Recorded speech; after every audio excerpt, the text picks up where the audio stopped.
Hey guys, it's really great to see you again. Today we are going to be talking about leadership. And in case you don't remember, my name is Tara O'Neill. And this video may seem a little funny or perhaps a little unorthodox, but for those of you that don't know, at my last job I was actually a mental health therapist. So it's not that I think you all need mental health therapy or anything, but we did have this really cool technique, which sometimes we would use storytelling to help people break through and really kind of to get the point across. So here's a little story that I wrote about leadership. So pay attention throughout and see if you can pick up on the moral of the story. Enjoy! Ow. What? Let's do that starting It's fine. Just keep going. You have to say it a little louder. Just do it slower. Don't do more than 4 words. Okay. Well, they need to complete the sentence. This is a story. This is a story. Don't say this is a story. You don't want to do it? Then do it one more time. All right, go. Ready? This is a story for the elephant and the mouse. A story for leaders and managers about dominant and not dominant groups. And the importance of knowing your ohana. knowing our hana, meaning you're not ordering Your needs. your needs, but theirs as well. This story was written by my mama, Tara O'Neill McBrayer, Group Sales Manager for Hawaiian Fusion. I hope you enjoy. This envelope's for you. I hope you enjoy your whole family. Here, Mom. Once upon a time, there was an elephant. Not a day went by that the mama elephant wasn't proud of the baby elephant, because she knew he was destined for greatness. After all, he was a male and he was an elephant. Surely he would grow to be powerful and dominant. From time to time, he liked to play dress-up. He loved to pretend to be just like his father. So his mother would iron his clothes and let him pretend. And so he did. Just like his father, he would put on a suit and pretend to be the most powerful and dominant elephant in the jungle. He knew that someday he would walk in his father's shoes. He just knew that one day he would be on top because that's what elephants do. Well, sure enough, and without a worry, once the elephant finished school, he found himself a job with a really impressive company. He worked for a few years in an entry-level position with a few other elephants and some mice. He just knew that one day he would be in charge, just like his father. One day his boss announced that he wanted to find someone to replace him when he retired. The elephant knew he was perfect for the job. How could he not stand out to his elephant boss amongst all of the other smaller animals? And so you have it. The elephant, naturally, became the boss.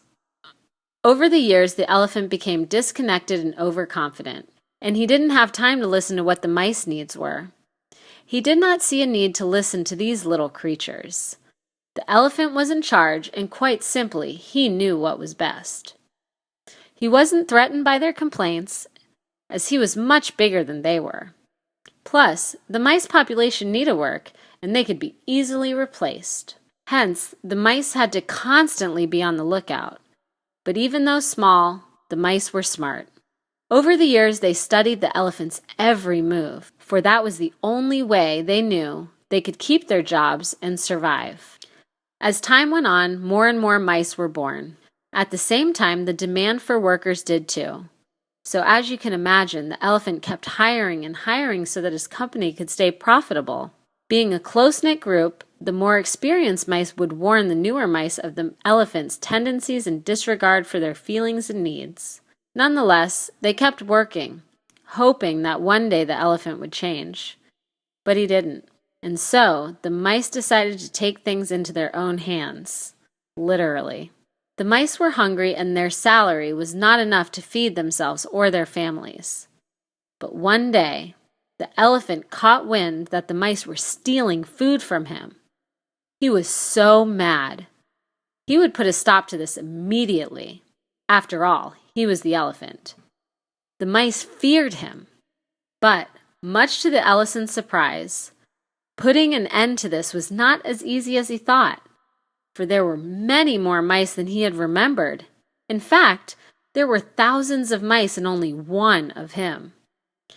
For the first time in his life, the elephant felt small, and that little mouse looked mighty. The elephant became scared of the mouse, but more than that, he became scared for what this meant for his company. He realized that he depended so much on them. While he was the man responsible for the company, the CEO, he needed the mice in order to keep his business thriving, in order to feed his family. Until one of the mice who had been with the company the longest came forward. He spoke to the elephant and eased his fears. "We don't want to hurt you or see you fail. We want to help you. We want to help this business be successful," the mouse said. "But we also want to be seen, heard, and cared for," the mouse continued. "We work so hard for you day in and day out, but without any breaks or food, all of this physical labor makes us tired and sick. We keep needing more and more mice to compensate.